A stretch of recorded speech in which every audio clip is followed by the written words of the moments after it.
and don't hit the, okay. There we go. And that's approved 4-0. And item 7C, I kind of touched on this just before the meeting started, but my question was with the designated authorized agents from Homeland Security Grant Program, who would be the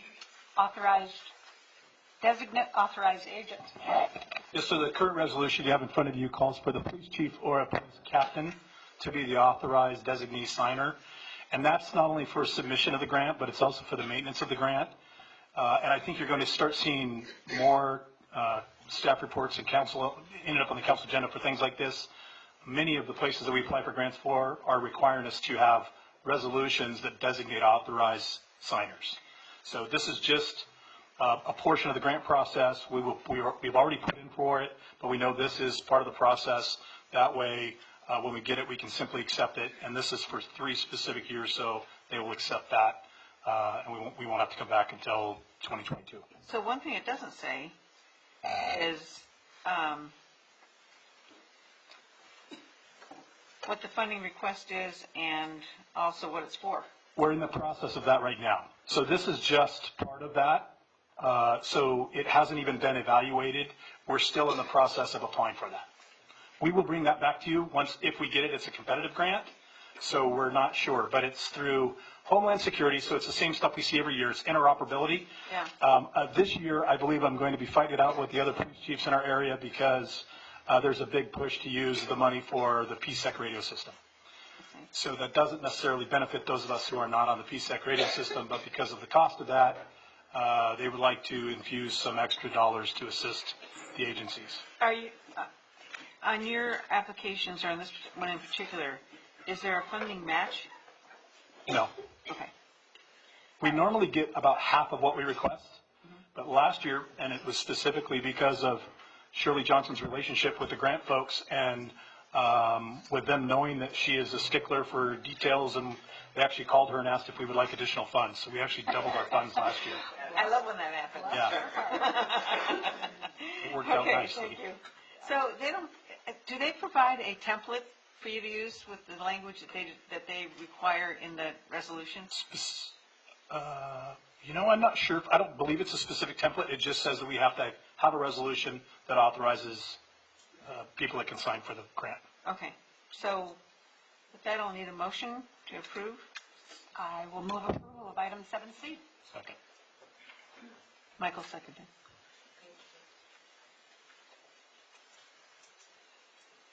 And that's approved 4-0. Thank you. While I'm here, I would also like to thank Mayor Pro Tem for participating in No Shave November. So thank you for supporting. Appreciate it. It's amazing that. So if you'll talk about that, because there's a lot of people here that probably don't know about that and why it is that all our officers have all of a sudden got beards. It is amazing, though, that the gray doesn't show up as well as the dark was. No, yeah. I mean, as you can see, Captain Boost, he looks like he's a pirate or something. I don't know. But No Shave November is a fundraiser that our officers enjoy doing every year. It is for, it was specifically for prostate cancer, but now they just have cancer in general. So every one of our officers donates to the cause. And they all get issued a little pin that they wear on their uniform. And for the month, that's a support. It's kind of a conversation, a topic. If someone says, hey, what's the deal? We talk about that and help promote the cure for cancer. So that's what it's about. It'll be over in a few weeks, and I'll be able to shave. Thanks, Chief. But thank you for the support.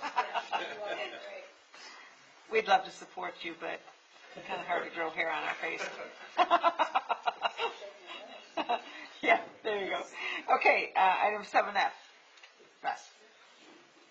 Yes, thank you, Mayor. I just wanted to give our fire chief an opportunity to explain why this is up before the council for approval and the difference that's represented. Thank you, Mayor Pro Tem, for the question. Members of the City Council, before you tonight is really a request, a technical request to revise our current resolution that we have in place that establishes our pay practices for our personnel that are assigned mutual aid out-of-county assignments. Of particular noteworthy, this has been the first year that we've been able to deploy one of our battalion chiefs in a training position as a strike team leader. That's a milestone event here, as you know, with your support. We established the battalion chief rank 3 years ago, and it's taken 3 years to get the training and the qualifications to get to this point. We've been working closely with finance, our city attorney, when we were made aware after an audit that our battalion chief was not included in the original resolution that establishes a portal-to-portal pay for that rank, even though it was included in our annual, what we call California Fire Assistance Agreement contract we have with the state. Everything was there, and of course in the audit that they did this past June, we realized, or the state made us aware that we needed to add that, and it was not as simple as, well, okay, we'll just add it and send it to you. So we went through a process with our city attorney's assistance, and that's what it represents. Why that's important is when we go out of county, our personnel get paid portal to portal, which means the clock starts when they get sent out of county, and they're paid every single day that they're away from their home station or out of county. Why that's important, we realized our battalion chief was dispatched. I'll give you an example. Here recently to the fires up north in Kincaid, we had to bring that battalion chief home because this wasn't resolved. Our exposure was minimal, but portal to portal is very important because it benefits the full reimbursement of our personnel regardless of rank. Number two, it does make us nearly whole on the backside. So if it's my normal day today and I happen to be on the incident, we don't incur the cost of that. We're already paying for that, but the state's reimbursing at the time and a half rate. That can add up to some significant dollars. So this resolution before you enables us to continue that effort. And I also might add, I'm included in the CFAA agreement. I assured our city manager when he asked me, would you ever go out of county? And I go, we're in trouble if I do that. And more importantly, my obligations are here to the city. But there is a vehicle in place for my reimbursement. But all our team that's operations based, that's what this resolution before you represents. Did that answer your question? Yes, and I just wanted to embellish that a little bit, if I might, that while this may be somewhat of cleanup legislation necessary to ensure the portal compensation, but what this represents to our city is a tremendous wealth of experience, knowledge, and training when we're able to send a battalion chief. I know we send people out of county all the time, and they always benefit from that experience and the knowledge that they gain, and that comes back and replicates itself in service to our local community. So to be able to send a battalion chief in a training capacity as a strike team leader, in my mind, is huge, and it's unfortunate that we have these incidents that we have to respond to and mitigate, but it's also valuable experience that we bring back, and it multiplies within our own community and our own ranks here. So it's tremendous opportunity for that to serve our community, even though they obtained it out of county. Well, I really appreciate you recognizing that. Thank you. Thanks, Chief. With that, I'll move approval. I'll second.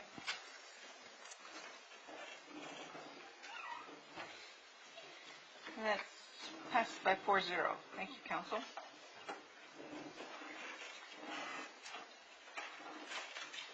Now we'll go on to item 8, public hearings. 8A,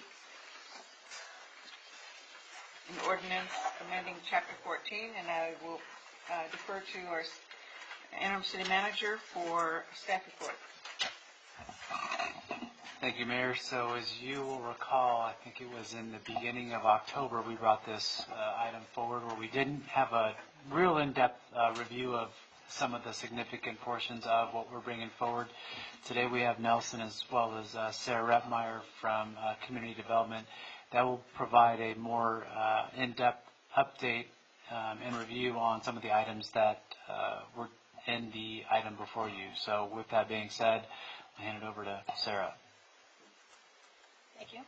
Good evening. Like Like the city manager mentioned, we were here about 4 weeks ago to present, or to bring forward to you this 2019 California Code update.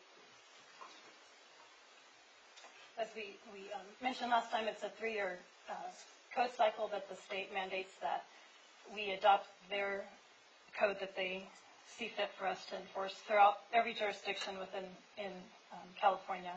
And whether we make our local amendments or we leave it as is, we're mandated to start enforcing it January 1st of 2020. What the state does allow for us to do is for local city councils to make amendments to Title 24 that if we can establish that based on our local climatic, geological, and topographical conditions that need to be revised, we can do that. And then it also allows us to have an opportunity to amend our administrative chapter to include our local policies and procedures that we have. So as we mentioned last time, but there are several cleanup and clarity issues that we made. So in the packet this time, we did the legislative review that had the items in green and in red. The items in green are items that we've enforced for the last 3, 6, 9, 12, or since I can remember, that aren't new for this code cycle. And then the items in red are actually the brand new revisions to this code cycle. For example, in the building code, there are items that talk about how to post an unsafe building, but it was just limited into our building code, and it was never amended into our residential code. So there's items like that in there that have been in the code for a while. We're just putting them in all the separate administrative codes for all the different codes that we have. So some of the rollover examples are reference to our fee studies, our refund policy, the penalty for starting work without a permit, our right to appeal, posting unsafe buildings, erosion control measures, qualified persons and what those are, and address regulations. And then the significant changes that we saw happening was the state of California passed a health and safety code that allows now residential projects to have 365 days to start construction. And then we have technically 3 sets of codes that get manipulated or merged into one document. We have the model codes, then we have the state adopted codes, and then we had our municipal code amendments. What we've done is we've taken the administrative codes from those sections and merged the information together so we have one document for the citizens, contractors, and also staff to go to when they're trying to find out how to enforce our administrative regulations. We've also allowed an exemption for fences that are 42 inches and below to not require a building permit. They still have to meet the requirements of the planning department, but won't need a permit from the building department. We also specified that mobile homes installed on their own lots are required to have fire sprinklers installed with them, but this does not apply to mobile homes that are located in a rental park. And then we also, the building earthquake safety requirements, which we call the URM buildings, we lowered the requirements to be consistent with state law. Sarah, why is it that they wouldn't require sprinkler systems to be put in mobile homes that are in a park? Because the water service to that park, there's one service that comes in that branches off it, so there's no way to increase, I should say, the state that Housing and Community Development has a large play in what they say. So say there's a 6-inch line coming into a rental park.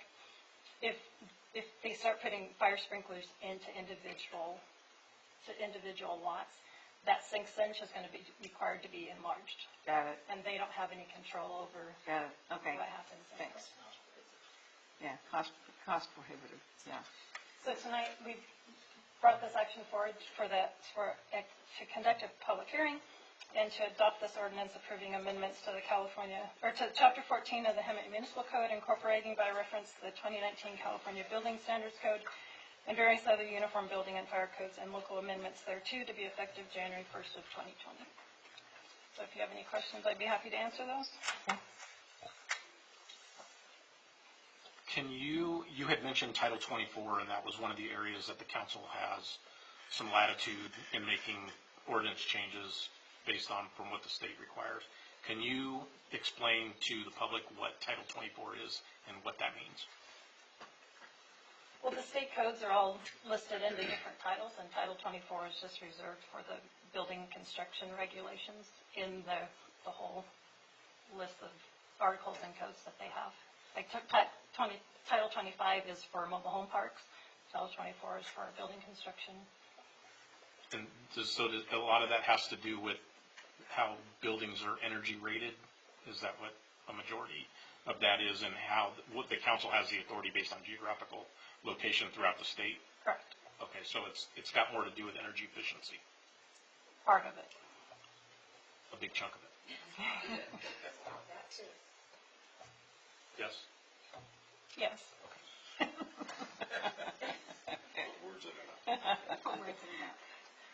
Okay, do you have a question? I do have a couple questions. Because after going through it and reading it, it's like, okay, what am I looking at, and which one is right and which one is wrong? On page, it says, one says page 400, and on the other side of the same page, it says page 174. So there's a lot of red. And it's under the heading of section R105 with the permits. What page number? It would probably be 175 of that. 400, if you're looking at the one on the left-hand side of the page, or on the right-hand side, it says page 174. So 174 is the page of the agenda, and page 400 is of the building code. Some of this is in red, which is new, correct? That has been added by the state? No, by the city. By the city. Okay, and then the reds down at the bottom under electrical, that's all deleted. Correct.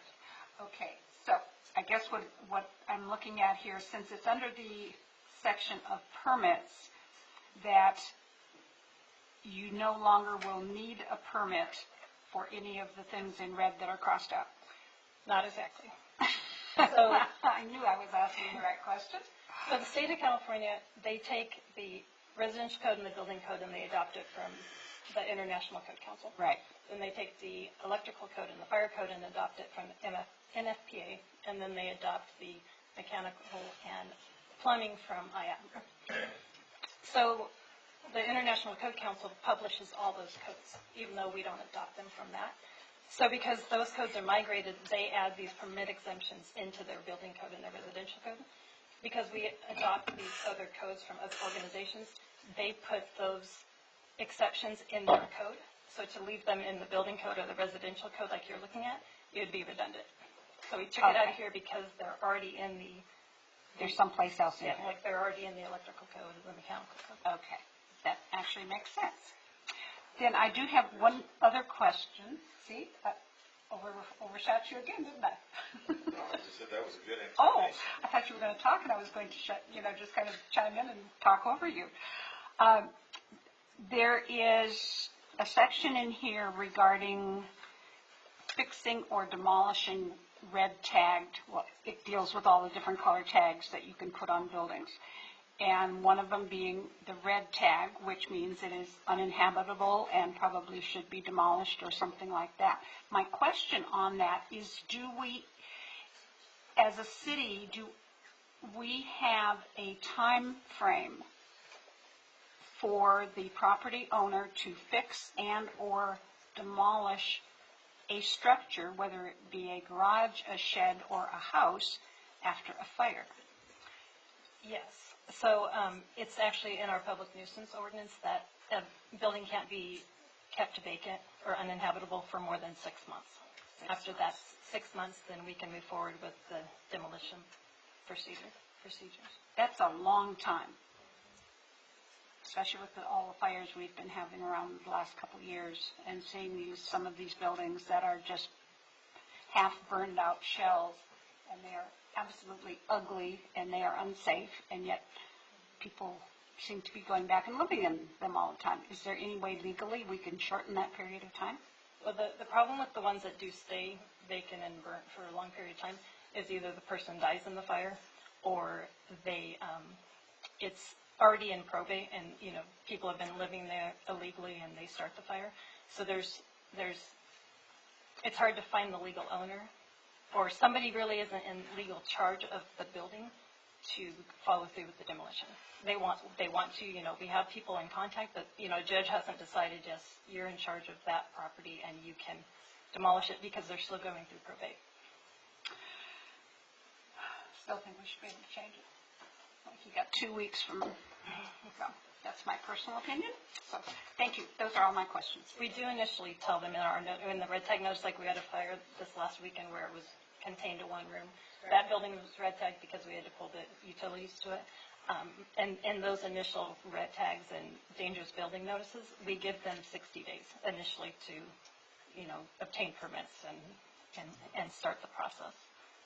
Okay. I'll talk to you about some specifics later. Thank you. Okay. If there are any more questions at this time, I'll open the public hearing and ask if anybody has comments that are in favor of this item. Hearing none, is there anybody in opposition of this item who wishes to speak? Hearing none, I will close the public hearing. Does council have anything more to add or ask on this item?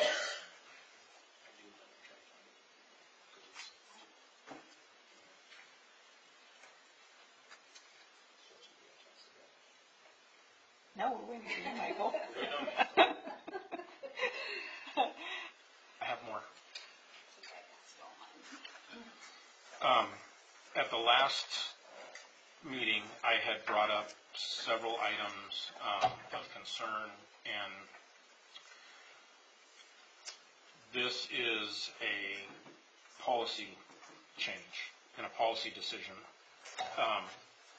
One of the things, and this is something that I want to ask council on specifically, is the state of California, and I think that the updated codes, the building codes that were mandated by the state to adopt, it's fine. I mean, it needs to be done. I think there's some necessary safety issues in there, adding fire sprinklers to mobile homes on its own lot. I think that's brings it in line with a site-built home that has the same requirement for sprinklers. But it's one of those things that adds to the cost of construction, and we in California have a housing crisis. We're not building enough homes. The permitting process takes forever. And not just in Hemet, but across the state. It takes a long time to get through the process.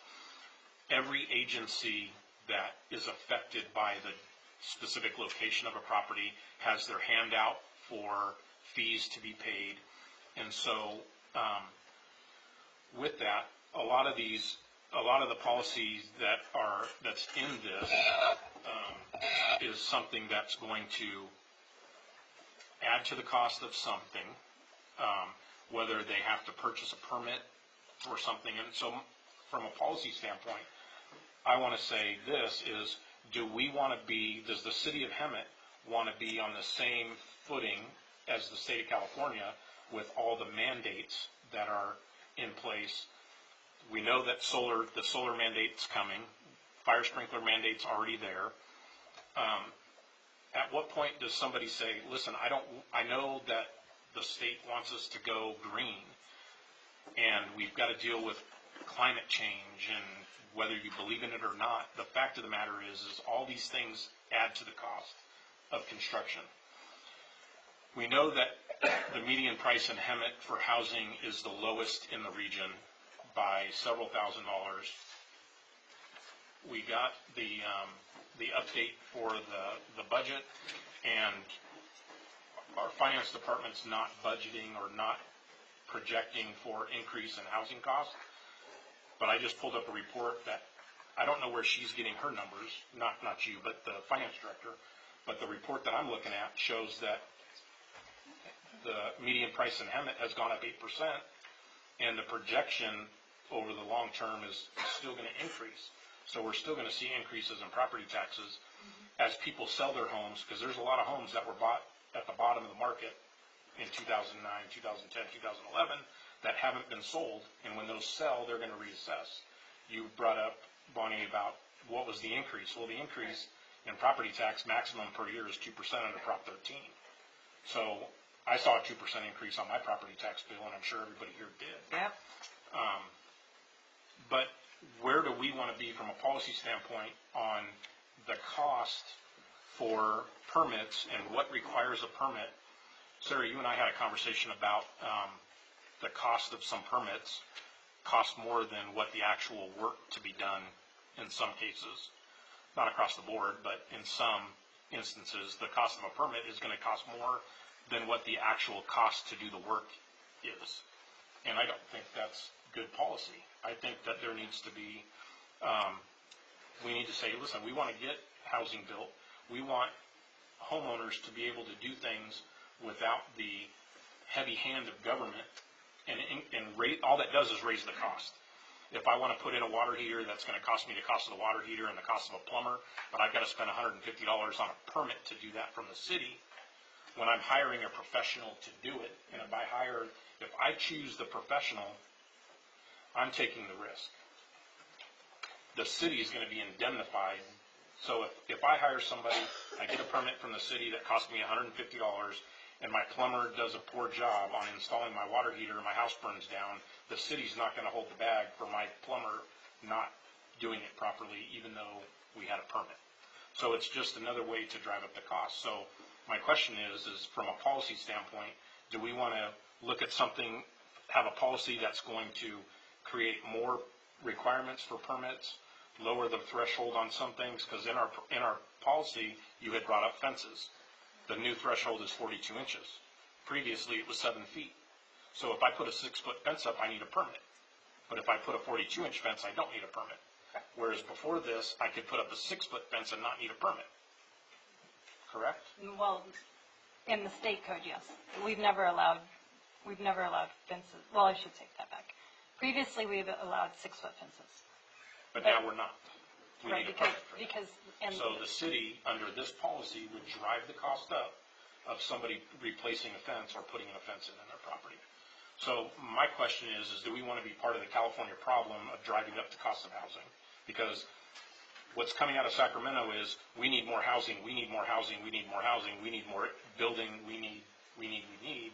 But every time you turn the corner, they say we need in public, but when they have these committee hearings and they're behind closed doors, they do everything in set policy to drive the cost up. And that's exactly what we're doing in this, is that we're saying, hey, we need to pay our bills, so we're going to drive the cost up on the backs of our residents. So is that a policy that we want to look at? And this will do that in some instances. Some of the comments that I made previously, that there's the cost recovery on somebody that starts work without a permit. We're going to require them to pay a fee, the investigation fee.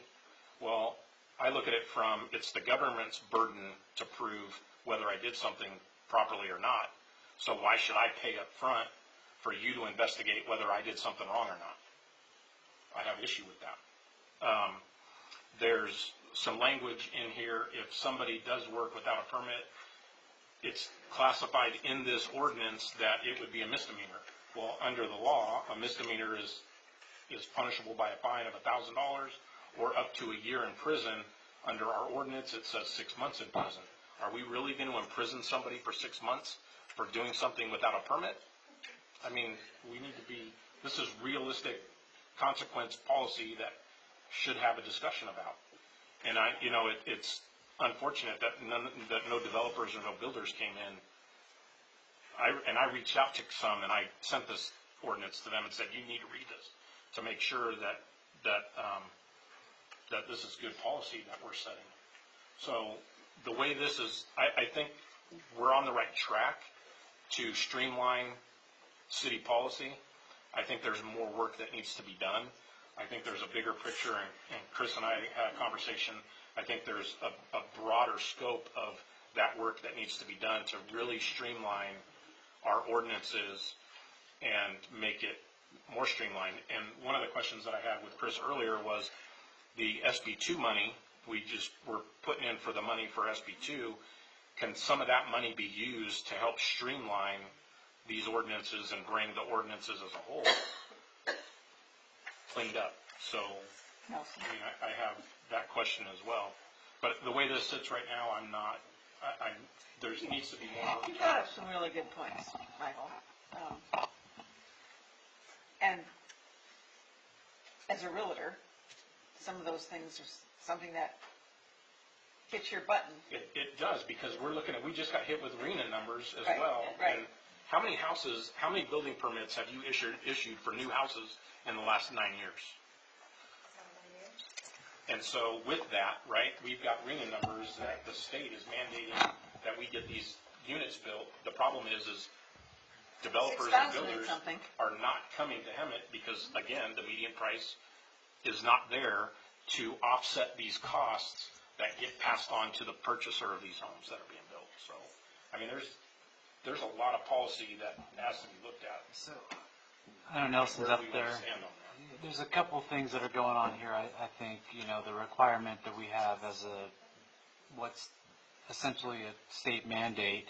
And then there's some other discussions that you brought up with respect to some of the other things related to streamlining and some of those other things. So, maybe Nelson could shed light on some of the things with respect to the state level items that are before the council today and the requirements that it imposes on cities.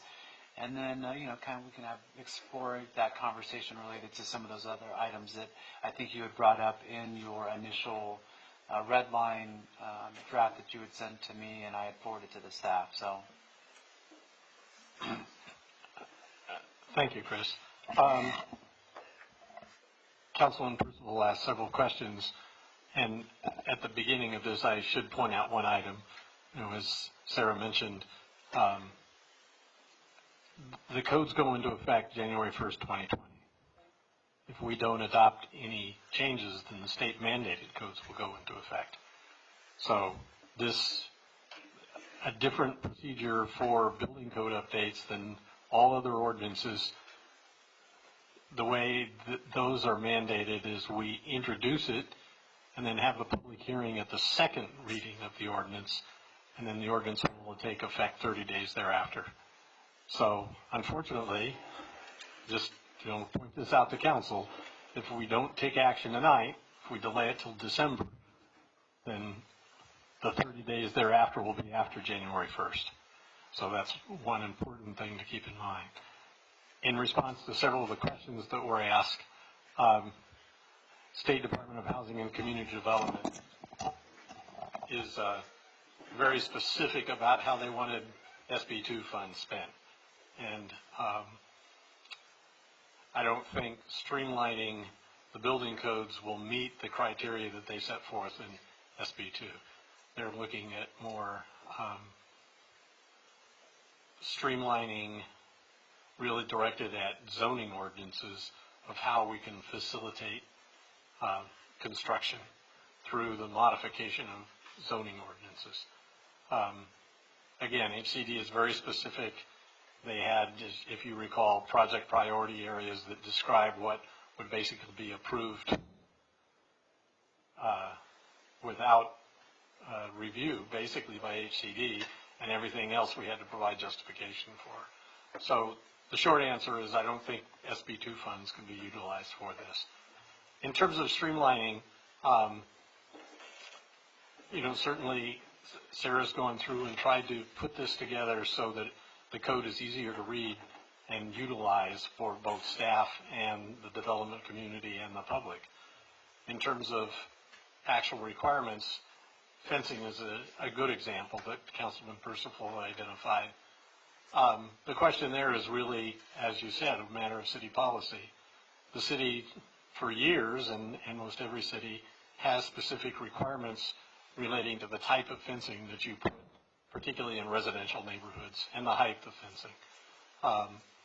So whether or not you want to allow chain link in front yards, 6 foot high throughout the city, that's a policy issue that the city has previously said, no, we don't want chain link fencing. We don't want it 6 feet high in front yards. So without requiring a permit, yes, it's possible to enforce it, but it's significantly more difficult. So the question would be is, as you said, you could streamline it and say, okay, no permit is required. The consequent question that I would ask in relation to that is, does that mean the city also wants to change its policies relating to height of fencing in the front yard and the type of fencing allowed in residential properties? So the permit requirement is largely a means of enforcing zoning requirements the city has previously determined.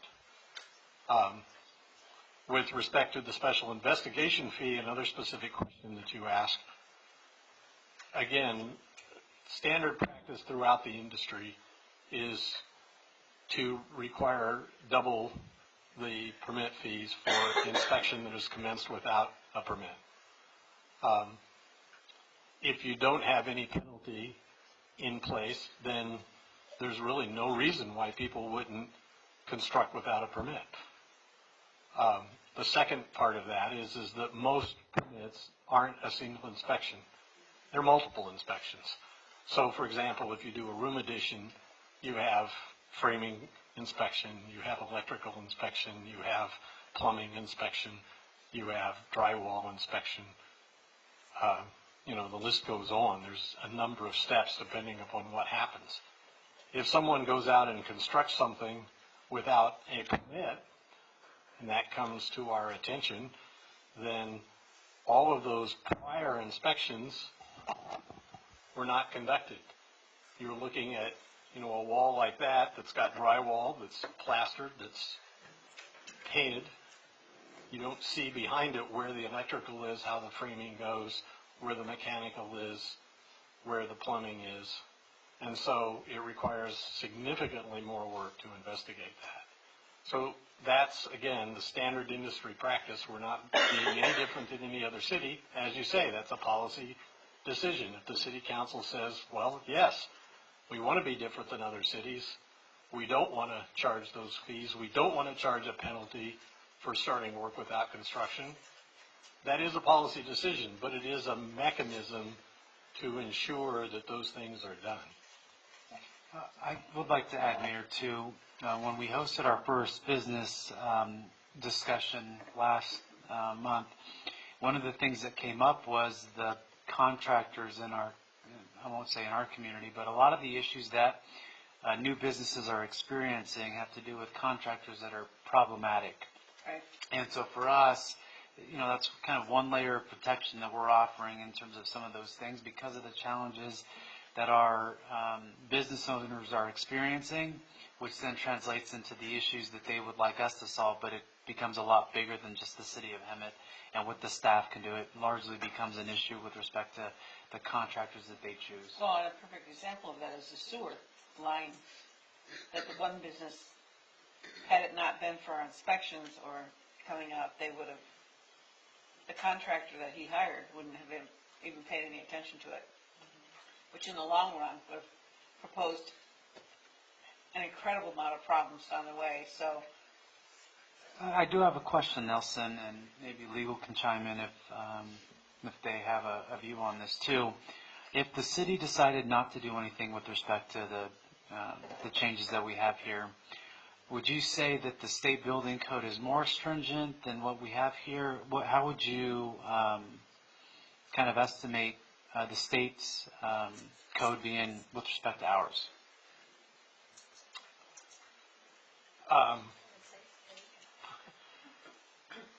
There's no simple answer to that. A lot of it relates to, as I said, in terms of what the city wants. If the city doesn't have any concerns about fencing, that's a perfect example of where you could say, fine, we're going to exempt fences. That's largely a mechanism to assist the city in implementing its zoning codes. What Sarah's done is tried to reduce the duplication in the codes where there's sometimes inconsistent language. So like she explained, there's multiple codes that have essentially the same provisions, but that's the key, essentially.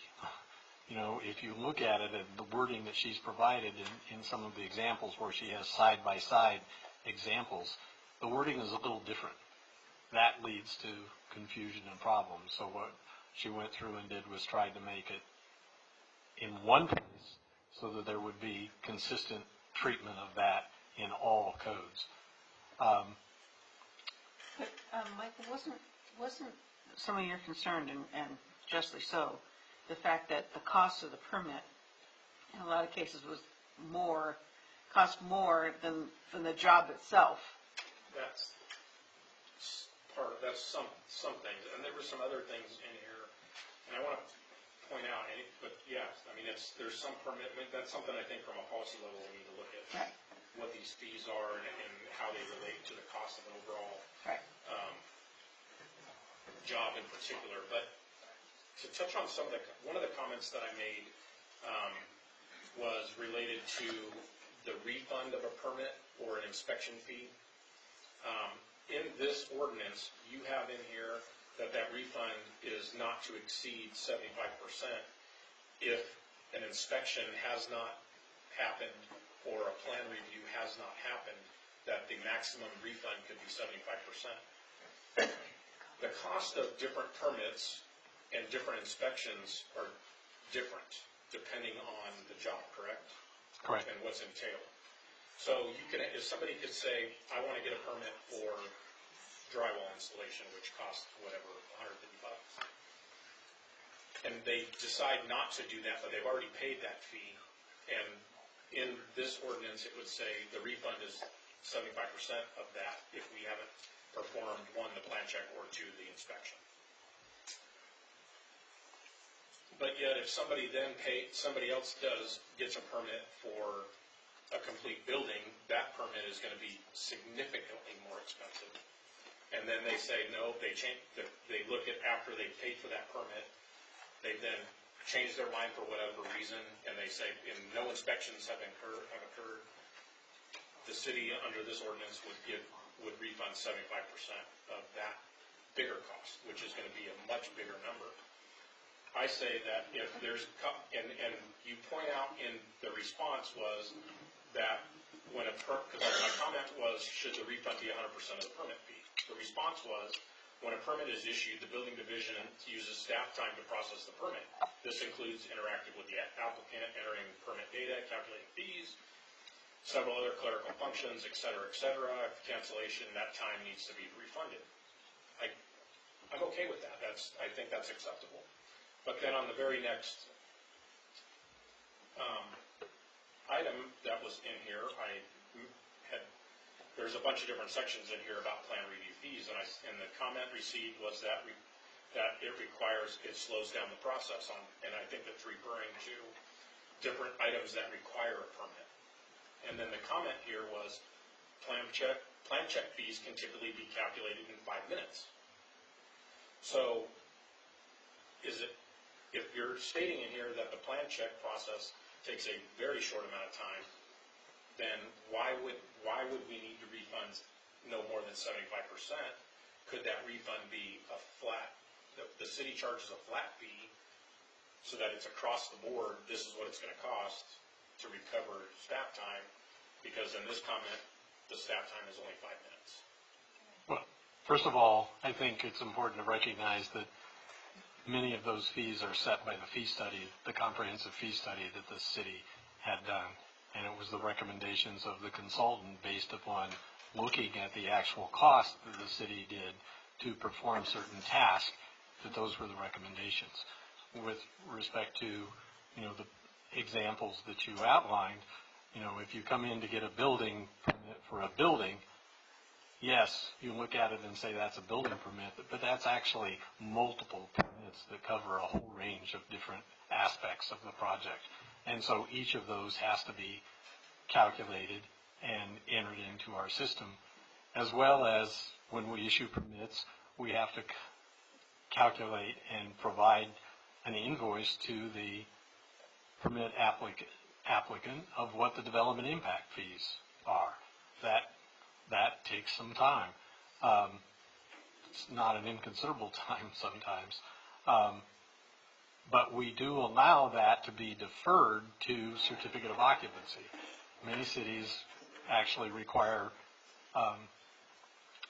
development impact fees to be paid at building permit issuance. The state has mandated that for residential construction, those can be deferred. And so in order to provide consistency, we allowed deferral of those fees for all types of permits.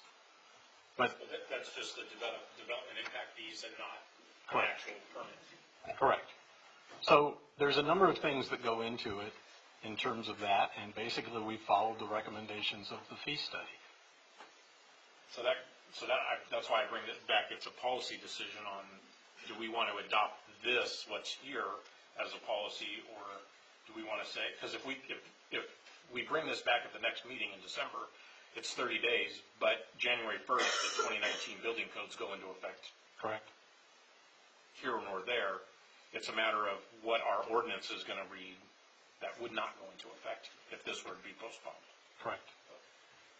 I think that there needs to be more put into this. I think there needs to be more looked in from a policy standpoint on where this needs to be. But as far as the 2019 building codes, I mean, they're going to go into effect in January regardless. Just one thing. At the last council meeting, we had asked if anybody had any comments on items that they didn't like or wanted to review any more things on. And we only received Councilmember Percival's comments that we shared with legal as well as with community development.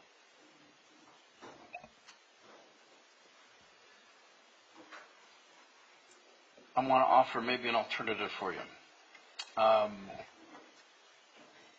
You can look at the building code in two general ways. One are substantive building requirements. And under California law, the city can be more restrictive than the requirements in the building code if it adopts local variants based on different topographical, geological, climatological things. Those need to be done now because after it goes into effect, there's a window where there's an argument that they're no longer effective, even if you do them, your local amendments. And so adopting of your building code as is presented will put your local amendments in place. Now, if you have problems with the local substantive amendments, that's something you should deal with quickly now because you do need to get it adopted.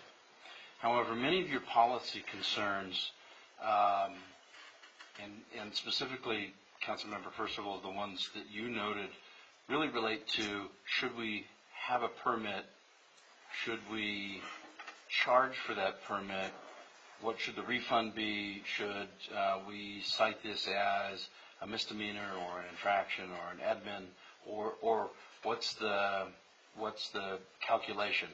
Should it be fully burdened rate? Should it be fully burdened rate, but only up to a certain extent? I think you mentioned in one place it was going to be higher than that. I think those types of changes you can go back at your leisure and really do a review of your building code to streamline in that fashion. I don't think you're under the gun to do those now. I do think you're under the gun to do your local topographical, climatological, geological variants. And I'm concerned that if you don't have those in effect by the time that the code goes into state code goes into effect, that we miss our window for that. You don't miss your window on setting the amount of a fee or those other things that you've identified. And I think there's substantive ground that we could go back and take more time and do that, if that's what you'd like to do. I have a question on that. That if we pass this tonight and then take a look at the things Michael has brought up and the policy changes we could make for the city ordinances, when this becomes one document, how do we determine what is state law, what is local ordinance, and what fee schedule? I mean, it's not, is it going to be different colored type prints so that we know this came from the state, the green came from the city, the blue came from somebody else, and the purple came from somebody else? I imagine we could adopt any kind of coloring scheme that you'd like or any kind of chart. I get confused reading this. It's like, okay, what color am I reading and who the heck came up with this? We have already done that exercise, so you have that in place right now. But I'm saying, So- this all correlates. You take out Right. the red Right, but so There's we, strikeouts. this is not a document that will go away. We have that. It's going to stay color-coded, so we know this is the city Well, no, ordinance when we and this is adopt it what- into the ordinances, you know, the consultant that we use to update the municipal code will just input it into the municipal code. But that document that we've created still exists, and we can go back and go through that. My point, if there are things in this document that are mandated by the state, and there are also things that we have passed ordinance-wise, and then there are things that we can do policy changes on. When we look at it after tonight, how do we then, if I'm looking at 102.2 or 107.3, how do I know, since it's all in one document, whether that came from the state, whether that came from a city ordinance, or whether that's a policy we can change? Well, the document you have before you shows that, and we, It's going to be different colors, or is it going no, to say this when is... it's adopted into the code, it'll all become one. Yeah. But the document that we've created is still there for reference, and we can always go back to it and Gotcha, say, so these it's are the across, ones. it will be a cross-reference I think with as- color coding. As the city attorney has suggested, you know, many of the things that are in there that are local amendments are things that the city, that, you know, we're continuing what the city has done for years. So that That doesn't necessarily make them right. that's exactly what I was going to say, Councilman. That doesn't make them right, Right. but And it is a things consistent policy. And one of the things that the city manager has, you know, mentioned and that I've heard multiple times is that the development community complains that every time there's a new person, there's a new set of requirements. There you go. So one thing I would suggest is that it may be appropriate to continue existing policies until you've had a chance to review those and make a determination of where you want to go. If you don't adopt them at this time, then those will fall out. And then if we come back and adopt something different, one way or the other, again, there's that inconsistency of policy that does affect the development community to a significant extent. So I understand the concerns and comments about the amount of fees. One of the implications, of course, is the finance, pardon me, as the finance director pointed out earlier, fees are higher than what was projected, which I find amazing since we've built 38 residential dwelling units in the last 2 years. I'm very concerned about that and have been doing everything I can to change that. But, you know, what we do policy-wise does have implications for revenues. And so, you know, most of the things that you've talked about are very small changes and won't have a significant impact upon overall revenues. But some things do. And so it's important to look at that aspect of it too. So one of the things the city attorney suggested was, you know, maybe you want to go ahead and consider these tonight, and then we can bring back the specific areas for additional consideration by the council and change those so that we have one change of policy, not maybe two changes of policy. I've got two things I want to point out. First, I want to say that I don't want you to take my comments that I don't appreciate the work that you put into this to get it to where it's at today, because I do appreciate that. What I think needs to happen is council needs to come up with a policy moving forward to get development and to help spur some more development in our community, if that's the desire of council. Because I know that, you know, if we don't, here's a few things some things that I've heard. If we bring from people that are against development, well, if we build more housing, there's going to be more of a drain on resources.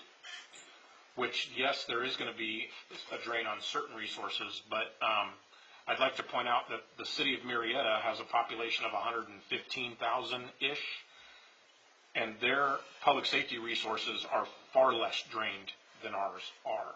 And that has not to do so much with the number of housing units that are in the city, but more to do with demographics. The other thing that I would like to point out with regard to fees, if you look at nationally, there's a lot of people that are saying that a reduction in fees or a reduction in taxes is going to result in a reduction of revenues. Well, if you look at what the revenues at the national level were for the last fiscal year, they were actually higher with a reduction in taxes. So tax collection was actually up. The problem with the fact that this country has a deficit was because spending was up double what it was in the increase in revenues. So I think that, do we set a policy that we want to create an opportunity for more development to happen because it's easier and faster? And I would like to see our staff, from the person that's at the counter that's greeting a customer, the people coming in to get these permits, that they are empowered to be able to make decisions to get people in and out so that their fees and their permits and their plan checks go quickly, because time is money for development community, for home builders, for the mom and pop, for the business that wants to come in. Time is money for them. And if we can empower our staff to get them in without having to jump through all kinds of hurdles to get them in and out and be part of their solution to their problems, I think that's kind of more of where I'm at. So if we've got to look at from a policy decision and a budgetary decision, do we need to help the building department with more staffing so that there's more things that are plan checked at the counter versus having to be sent out through contract plan checkers? I think that's something that we need to really look at hard, because if we're being mandated by the state to build 6,500 housing units, we don't have the staff to get us through that. Am I correct? That's correct. So, I mean, I think that ultimately, I think that from my position is I want our staff to be empowered to be able to get our residents and potential business owners in and out of City Hall so that they can start their projects. Because if those businesses and houses get built faster, they're open for business, houses are built, they get reassessed, the city's going to generate more revenue. Yeah, a couple comments on that. I think part of what Sarah and the community development team is to try and consolidate all those not inconsistencies, but wherever there's information that's been hanging out in different locations, the goal with this was to try and consolidate some of that information so that it's centralized and people aren't having to go to multiple different locations. So that's one item on that. I think in addition to that, you're talking about potential revamping, reviewing development code, which is a really significant investment of not only time but also resources too. And I don't know if the city's ever done that, but that's a pretty significant and monumental task. I think as we start moving forward with respect to strategic planning and having discussions with respect to how we can increase the revenues in the city of Hemet, I think that's one of the things that becomes very specific to that conversation. How do we get to a point where we're encouraging the types of activity that you referenced, and then that's up to the staff's perspective or the staff view to say, these are the things that we believe could help assist with that. So that's where we become the partners in, the council identifying whatever those policy level goals are. The staff comes back and says, this is what we can put together in order to get to what, identifying those objectives to what we can do to make that happen. But obviously that is all council direction, that's council policy, that's strategic planning, that's all of that information that we've talked about. And then I have one question for the city attorney. He made a comment about if we don't implement and we have this, if the state mandated items go into effect January 1st, that we wouldn't have the time or a timeline, or that something wouldn't be enforceable moving forward to come back. How is that, when we create ordinances at any time throughout the year, it becomes enforceable? So explain to me how, if we were to say, like, if we were to pass the state mandate requirements and then revisit at a later time the ordinances, the city ordinances that go into effect, how would that be limited at a later time? State law requires you to adopt the uniform codes as published by the state, unless you adopt local variants. And there's a specific process to adopt those local variants. So the state tells you you have to use their codes, unless you make very specific findings on why you're going to increase some of the requirements. So in that sense, it's not like a city ordinance, even though you're really just adopting it by reference. Now you have added a number of different